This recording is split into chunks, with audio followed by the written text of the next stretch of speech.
Hello friends, welcome to my YouTube channel success competitive quiz के इस YouTube platform पर आप सभी का स्वागत है। तो आज का वीडियो जो होने वाला है वो एसएससी सीजीएल का प्रीवियस ईयर का सॉल्यूशन है 2022 का। ठीक है, मैथमेटिक्स का ये सॉल्यूशन है। तो बिना किसी देर करते हुए बढ़ते हैं आगे। आप बिल्कुल ये आपको शॉर्ट तरीके से मिलेगा। ठीक है, तो देखिए पहला क्वेश्चन आपको दिखाई दे रहा होगा। कह रहा है कि दो संख्याओं का महत्तम समावर्तक अगर 12 है, निम्नलिखित में से कौन सा उनका लघुत्तम समावर्तक कभी नहीं हो सकता है। देखिए फिलहाल इसमें आपको ऑप्शन दिख नहीं रहा होगा, वो थोड़ा सा छूट गया है। ऐसे इसमें पहला ऑप्शन है 24, ठीक है, सेकंड ऑप्शन है इसमें 36 और उसके बाद आपका सी ऑप्शन है 48 और डी ऑप्शन दिया हुआ था 90। ठीक है, तो ये आपको बताना है कि एचसीएफ जो है वो 12 है। हमेशा याद रखिएगा एचसीएफ जो होता है ना वो एलसीएम और कोई अदर नंबर, ठीक है, कोई भी अदर नंबर का फैक्टर होता है।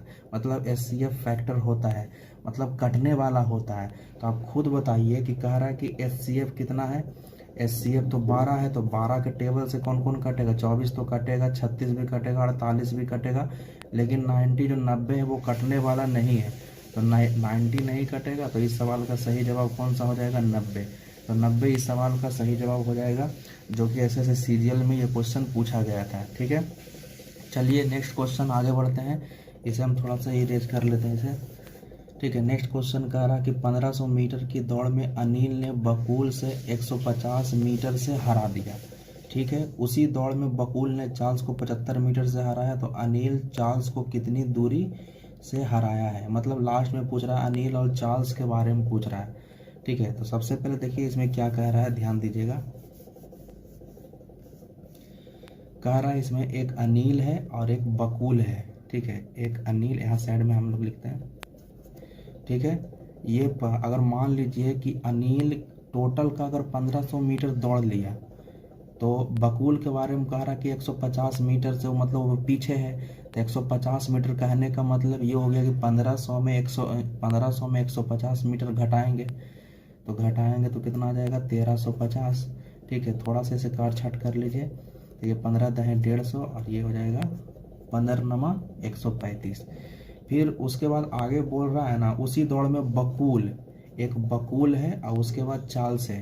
तो इसके बारे में बोल रहा है कि मान लीजिए यहाँ पर कि अगर ये टोटल अगर 1500 मीटर टोटल दौड़ जाए, तो कह रहा कि 75 मीटर से हरा दिया। तब 75 मीटर कहने का मतलब 1500 में 75 घटाइएगा तो कितना हो जाएगा, 1425। ठीक है, इसे भी थोड़ा सा काट छाट करिएगा तो ये 20 बार में कैंसिल हो जाएगा और ये 19 बार में कैंसिल हो जाएगा। यानी फिलहाल हमें यहाँ से क्या निकल गया कि ए अनुपात बी जो निकल गया है 10:9 और बी अनुपात सी निकल गया है 20:19। ठीक है, आप यहाँ से ए अनुपात बी अनुपात सी निकाल सकते हो, लेकिन हमको तीनों से मतलब नहीं, हमको सिर्फ ए अनुपात सी से मतलब है, क्योंकि लास्ट में अनिल और चार्ल्स के बारे में बोल रहा है। ठीक है, तो निकालने के लिए आता होगा, इन दोनों को गुना कर दीजिएगा तो कितना हो जाएगा 200 और लास्ट में इन दोनों को करिएगा तो कितना हो जाएगा 171। ठीक है, ये अनिल है और ये चार्ल्स है। ठीक है, तो कह रहा है कि कितनी दूरी से हराया, यही तो पूछ रहा है कि कितनी दूरी से हराया। तो देख लीजिए कितना का अंतर है। ठीक है, तो यहाँ पर घटाइएगा तो ये अंतर 29 का आएगा। ठीक है, तो आप ऐसा करिए ना कि टोटल 200 मीटर का अगर दौड़ है तो 200 मीटर का ऐसा मान के चलिए। ठीक है, 200 मीटर का दौड़ है जिसमें से ये 171 आया है, मतलब 29 का अंतर है, 29 से हराया है। मतलब अगर क्वेश्चन के हिसाब से चलें कि टोटल अगर 1500 मीटर का दौड़ है जो कि क्वेश्चन में दिया हुआ था, और जबकि यहाँ अगर लेके चलें कि टोटल अगर 200 है तो टोटल का तुलना टोटल से, और कह रहा है कि कितना से हराया, तो 29 से गुना कर देंगे। इसे थोड़ा सा आप काटिए, 0 से 0 कैंसिल हो जाएगा। ठीक है, आप गुना कर लीजिएगा, 15 को 29 से गुना करिएगा, उसके बाद भाग दीजिएगा, तो ये आपका आंसर आ जाएगा 217.50। ठीक है, देख लीजिए किस ऑप्शन में, तो यही इसका राइट जवाब हो जाएगा। नेक्स्ट क्वेश्चन आगे बढ़ते हैं।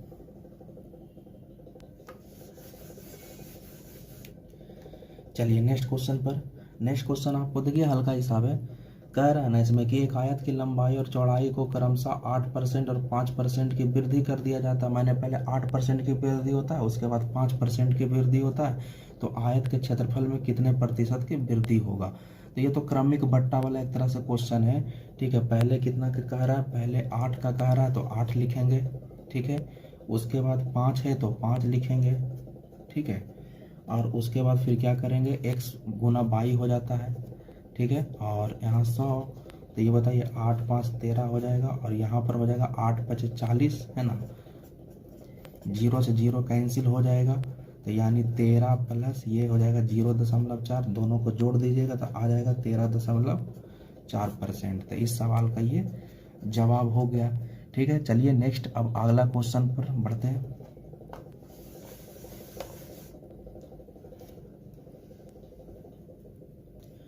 देखिए नेक्स्ट क्वेश्चन बहुत अच्छा क्वेश्चन है, इसे थोड़ा सा आप समझिएगा। कारण निम्नलिखित में कौन सी संख्या 49 पर पावर 15 माइनस 1 का भाजक है।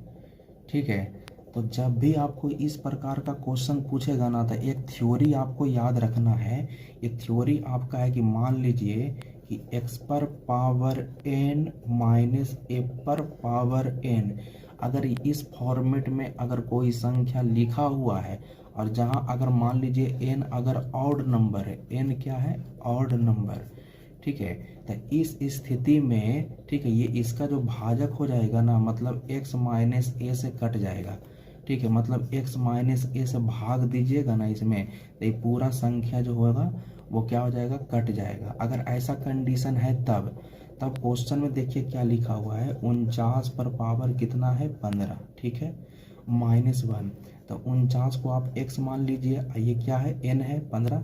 ठीक है, यहाँ पर आपको इसको a मान लेना है। अब मान लीजिए ऊपर नहीं कुछ, तो अपने सम 15 दे सकते हैं, क्योंकि 1 पर पावर 15 करेंगे तो 15 ही आएगा। तो ये जो है इस फॉर्मेट पर सेट है। ठीक है, इस फॉर्मेट पर सेट कहने का मतलब इस संख्या से विभाजित हो जाएगा, मतलब x माइनस ए से विभाजित हो जाएगा। ठीक है, अब ऐसे भी क्या है, 15 ऑड नंबर ही है। ठीक है, तो x के जगह पर आप 49 रख लीजिए यहाँ से। ठीक है, a की जगह पर 1, तो 49 में 1 जाएगा तो कितना हो जाएगा, 48, मतलब 48 हो जाएगा। अब ये 48 आया है ना, तो आप ऑप्शन के हिसाब से देखिए कि इस 48 को कौन काटेगा। तो बी ऑप्शन में कितना दिया हुआ है, 8, तो 8 जो होगा इसको कैंसिल कर देगा, तो 8 इस सवाल का सही जवाब हो जाएगा। ठीक है, चलिए नेक्स्ट क्वेश्चन आगे बढ़ते हैं।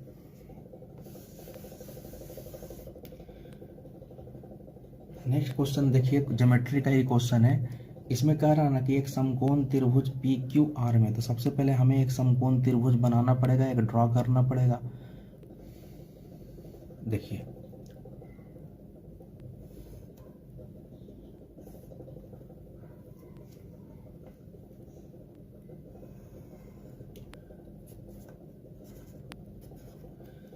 ठीक है, एक समकोण त्रिभुज पी क्यू आर है, जिसमें दिया हुआ है कि भुजा पी आर की लंबाई 17 है। ठीक है, आधार क्यू आर की लंबाई 8 है, ये 8 है, और उसके बाद बोल रहा है कि और भुजा पी क्यू की लंबाई 15 है, मतलब ये समकोण त्रिभुज है। ठीक है, ये समकोण त्रिभुज है। कह रहा है आर पी क्यू मतलब ये वाला कोण। ठीक है, ये वाला कोण कह रहा है कि ये क्या है, अल्फा है, इसके बारे में कह रहा है कि ये अल्फा है। तो हमसे क्वेश्चन ये पूछ रहा है ना कि आप बताइए कि sine alpha plus cos alpha, ठीक है, इसका वैल्यू बताना। कुछ नहीं है, हल्का है। आप क्या जानते हो, साइन थीटा बराबर क्या होता है, साइन थीटा बराबर क्या होता है, लंब बटा कर्ण होता है। ठीक है, तो लंब बटा कर्ण यानी 15/17 कर लीजिए। ठीक है, ये कर्ण हो गया। और कॉस थीटा बराबर क्या होता है, यानी कॉस अल्फा बराबर क्या होगा, तो b/h होता है, मतलब आधार बटा कर्ण होता है।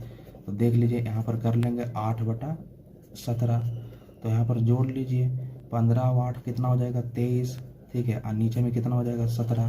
तो इस सवाल का सही जवाब हो जाएगा 23/17। ठीक है, नेक्स्ट बढ़ते हैं। अगर आपको पसंद आ रहा है वीडियो तो चैनल को जरूर सब्सक्राइब कर दीजिएगा, लाइक करिएगा, कमेंट करिएगा। ठीक है, चैनल को थोड़ा आगे बढ़ाने में मदद करिए। ठीक है, इसी तरीक़े से हम लोग बहुत सारा वीडियो लेकर आएंगे CGL MTS और LDC का। ठीक है, चलिए नेक्स्ट क्वेश्चन आगे बढ़ते हैं। देखिए नेक्स्ट क्वेश्चन ध्यान दीजिएगा। ठीक है, मेंसुरेशन का क्वेश्चन है, अच्छा क्वेश्चन है। कह रहा 2 वृत्तों की परिधि 198 सेंटीमीटर तथा 352 सेंटीमीटर है, तो उनकी त्रिज्याओं के मध्य अंतर बताना है कि अंतर कितना होगा। देखिए ध्यान दीजिएगा, ऐसा हम लोग क्या जानते हैं, वृत्त की परिधि, तो वृत्त की परिधि होता है 2πr। तो दो वृत्त है तो पहला बड़ा वृत्त का हम त्रिज्या r मान लेते हैं और छोटा वृत्त का त्रिज्या मान लेते हैं स्मॉल r। ठीक है, दोनों वृत्त का अंतर हो गया परिधि का। तो इधर भी अंतर कर लीजिए, तो 352 में 198 घटाएंगे तो कितना हो जाएगा, ये लगभग हो जाएगा, घटा कर देखिए 352 में 12 में से 8 गया 4, इसमें बच गया कितना 4, 14 में से हो गया 9, मतलब 154 आ जाएगा, है ना। 154 का अंतर है। ठीक है, यहाँ से बताइए 2π कॉमन हो जाएगा तो कितना हो जाएगा r माइनस r, इधर हो जाएगा 154 हो जाएगा, 2 गुना पाई का मान कितना हो जाएगा 22/7, ये हो जाएगा r माइनस r। ठीक है, बराबर 154। ठीक है, अब यहाँ से कैंसिल कर लीजिए, ये 7 बार में कैंसिल हो जाएगा। ठीक है, और क्या हो जाएगा, यानी यहाँ से अगर हम देखें तो r माइनस r। ठीक है, तो ये इधर जाके गुना हो जाएगा यानी 49 हो जाएगा, और ये बटा में कितना हो जाएगा 2। अब 49/2 कहने का मतलब हो गया 24.5। देख लीजिए किस ऑप्शन में इसका राइट आंसर है। ठीक है, चलिए नेक्स्ट आगे बढ़ते हैं।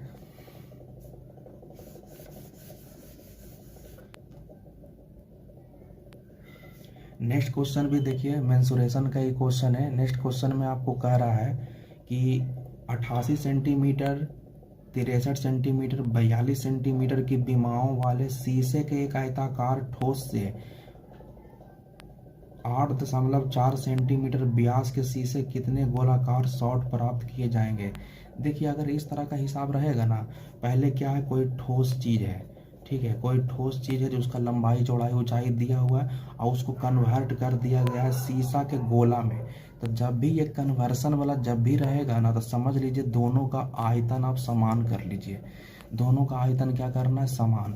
तो ये जो ठोस जो है ना, ये घनाभ के आकार का है क्योंकि ये लंबाई चौड़ाई ऊंचाई अलग अलग दिया हुआ है, और ये तो गोला है। ठीक है, तो इसका भी हम आयतन निकाल लेंगे। तो दोनों के आयतन को निकाल के आप बराबर कर लीजिए।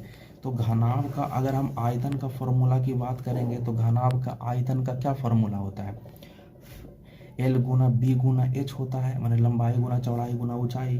तो यहाँ से हम करेंगे 88 लंबाई गुना चौड़ाई हो गया, और गोला का आयतन होता है 4/3 पाई r क्यूब। 4/3 पाई का मान हम लोग दे देते हैं 22/7, और r क्यूब मतलब r के बारे में बोल रहा था। r तो यहाँ पर दिया हुआ है 8.4 सेंटीमीटर, इसका आधा कर लीजिएगा तो कितना हो जाएगा 4.2 हो जाएगा, मतलब 4.2 मल्टीप्लाई बाई 4.2 मल्टीप्लाई बाई 4.2। ठीक है, तो ये 3 हो गया। अब उसके बाद इसका कैलकुलेशन कर लीजिए, तो कैलकुलेशन करेंगे तो कितना कितना हो जाएगा, देखिए 1000 हो जाएगा, 42 से 42 कैंसिल हो जाएगा। ठीक है, और यहाँ से काट लीजिएगा, देखिए सत्या कितना होता है 21, 21 दूनी 42। ठीक है, और यहाँ से देख लीजिए, यहाँ से इसको कैंसिल कर लीजिए, 4 हो जाएगा। ठीक है, और यहाँ से फिर 11 बार में ये कैंसिल हो गया, और देख लीजिए कुछ कटता है तो काट लीजिए, यहाँ से 11 दूनी 22 कैंसिल हो जाएगा। ठीक है, और कुछ कैंसिल होता है तो देखिए, और इसमें क्या बच गया, यहाँ पर देखिए 7×6 42 है ना, और 7 कितना होता है 63 होता है, मतलब 9 बार में हो गया। अब नहीं कटेगा। ठीक है, तो इस साइड हो जाएगा 6 दूनी 12। ठीक है, और देखिए तिरछा तिरछी गुना हो जाएगा। ठीक है, तिरछा तिरछी क्या हो जाएगा, गुना हो जाएगा। तो हम लोग ऐसा करते हैं 1000 को 9 से गुना करिए, तो 1000 को 9 से गुना करिएगा तो कितना हो जाएगा, ठीक है 9000, और बटा में 12 हो जाएगा, दोनों को भाग दीजिएगा तो 750 आ जाएगा। इस सवाल का सही जवाब हो जाएगा 750। नेक्स्ट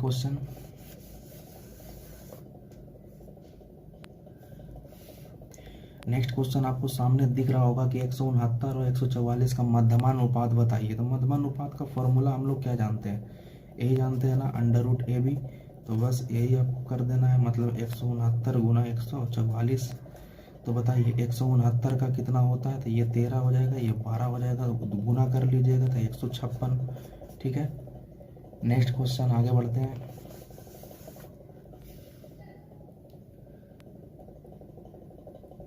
देखिए नेक्स्ट क्वेश्चन पर ध्यान दीजिए। कह रहा दो वृत्त एक दूसरे को बाह्यतम रूप से P पर काटते हैं, मतलब P पर छूते हैं, मतलब दो वृत्त का चर्चा किया है। यहाँ पर टच कर रहा है यानी ये P है। ठीक है, अब कह रहा है AB दोनों वृत्त की उभयनिष्ठ अनुस्पर्श रेखा है। ठीक है, मतलब स्पर्श रेखा, तो स्पर्श रेखा कुछ ऐसे ही होता है। ठीक है, तो ये A हो गया, ये B हो गया, स्पर्श कर रहा है। अब आगे कह रहा है इसमें कि और कोण PAB, PA इसको मिला लीजिए, PA मतलब ये वाला कोण, PAB के बारे में बोल रहा है कि ये 40 डिग्री, ये कितना है 40 डिग्री है। तो कह रहा है ABP मतलब इस कोण का वैल्यू बताना है कि इस कोण का वैल्यू कितना हो जाएगा। ठीक है, तो थोड़ा सा आप ध्यान दीजिएगा ना, ये जो इस तरह का जो ट्रायंगल जो बन रहा है ना, ये आपका समकोण त्रिभुज है। ठीक है, एक राइट समकोण त्रिभुज है, मतलब ये त्रिभुज है। ठीक है, त्रिभुज के तीनों कोणों का योगफल कितना होता है 180 होता है। तो यानी कहने का मतलब हो गया कि अगर ये कितना है 40 है, तो हमसे तो ये कोण पूछ रहा है। ठीक है, ये कितना हो जाएगा। ठीक है, तो बताइए यहाँ पर ये 40 है तो ये कितना हो जाएगा, ये वाला ये 90 है, क्योंकि ये समकोण त्रिभुज है, मतलब ये 90 डिग्री हो जाएगा, तो ये 90 हो गया। और ये यहाँ पर दिया हुआ है 40 दिया हुआ है। ठीक है, अब बराबर ये मालूम नहीं है, भाट बराबर 180, क्योंकि ये समकोण त्रिभुज है। ठीक है, यहाँ से निकाल लीजिएगा, 180 में घटा लीजिए 130 तक कितना हो जाएगा 50 डिग्री। तो इस सवाल का सही जवाब हो जाएगा 50 डिग्री। ठीक है, तो याद रखिएगा वो समकोण त्रिभुज वहाँ पर बन रहा है। ठीक है, चलिए नेक्स्ट क्वेश्चन और लास्ट क्वेश्चन है। ठीक है, हम लोग ज़्यादा नहीं 10-10 क्वेश्चन का सॉल्यूशन करवाते हैं ताकि आपको उतना समय भी नहीं लगे और आराम से शॉर्ट तरीके से बन भी जाए। ठीक है, अगर ज़्यादा क्वेश्चन का सॉल्यूशन करेंगे तो काफ़ी 1 घंटा 2 घंटा का वीडियो हो जाएगा, वो अपलोड होने में काफ़ी समय लग जाता है। ठीक है, चलिए नेक्स्ट क्वेश्चन और लास्ट क्वेश्चन आगे बढ़ते हैं। देखिए कह रहा है एक वृत्त की त्रिज्या 10 सेंटीमीटर। सबसे पहले हम एक वृत्त को ड्रॉ कर लेते हैं। ठीक है, और इसका त्रिज्या दिया हुआ है 10 सेंटीमीटर। इस वृत्त के केंद्र पर जीवा AB द्वारा बनाया गया कोण, ये जीवा है और केंद्र पर कोण बनाया गया है। ठीक है, ये मान लीजिए इसका कुछ नाम है O, और यहाँ पर कोण बनाया गया है 60 डिग्री का। कितना डिग्री का 60 डिग्री का। तो कह रहा है इस जीवा की लंबाई, मतलब इसका लंबाई कह रहा है कि इसका AB का लंबाई बराबर वाट। ठीक है, और देखिए ये 10 सेंटीमीटर दिया हुआ है। तो अब जानते हो कि वृत्त की त्रिज्याएं आपस में बराबर होती है, तो ये 10 है तो ये भी कितना हो जाएगा 10 ही हो जाएगा। ठीक है, ये सब कितना हो जाएगा 10 हो जाएगा। अब बताइए आपने पढ़ा होगा कि अगर ये 10 है ये भी 10 है, मतलब भुजा बराबर है तो कोण बराबर हो जाएगा। अगर भुजा आमने सामने वाला बराबर है तो कोण भी बराबर हो जाएगा। तो ये भी कोण 60 का हो जाएगा, ये भी कोण 60 का हो जाएगा। तो बताइए 60 60 60 सभी 60 का बन गया है। तो हमसे क्या पूछ रहा है AB का। तो जब कोण बराबर हो गया तो भुजा भी बराबर हो जाएगा, ये भुजा भी बराबर हो गया, मतलब ये समबाहु त्रिभुज का रूप ले लिया है। ठीक है, ये भी 60 ये भी 60 ये भी 60, मतलब समबाहु त्रिभुज है। कौन त्रिभुज है समबाहु त्रिभुज। और समबाहु त्रिभुज का डिफिनीशन क्या होता है, जिसकी तीनों भुजाएं आपस में बराबर होती है। ये तो 10 हो गया, ये भी 10 हो गया, तो AB भी कितना हो जाएगा 10। तो इस सवाल का सही जवाब हो जाएगा 10 सेंटीमीटर। ठीक है, तो हमारा जो टारगेट था 10 क्वेश्चन का वो कंप्लीट हो गया है। अगर वीडियो पसंद आए तो कमेंट करके ज़रूर बताइएगा कैसा लगा वीडियो। ठीक है, बाकी हम लोग मिलेंगे नेक्स्ट अगले वाले वीडियो में। ठीक है, बाकी कुछ क्वायरी वगैरह अगर होगा तो बताइएगा। ठीक है।